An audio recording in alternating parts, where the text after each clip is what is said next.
Bosh miyamizda miyamizni o'stiradigan va shikastlangan neyronlarni tiklanishiga yordam beradigan modda borligini bilarmidingiz? Bu modda abbreviatura shaklida BDNF yoki miyaning tabiiy o'sish faktori deb nomlanadi.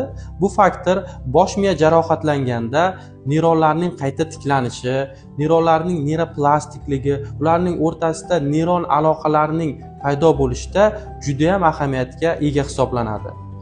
Bosh miyada BDNF miqdorining keskin tushib ketishi turli xil nevrologik kasalliklar, Alsgeymer kasalligi, Parkinson kasalligi va depressiya holatini kelib chiqishiga olib keladi.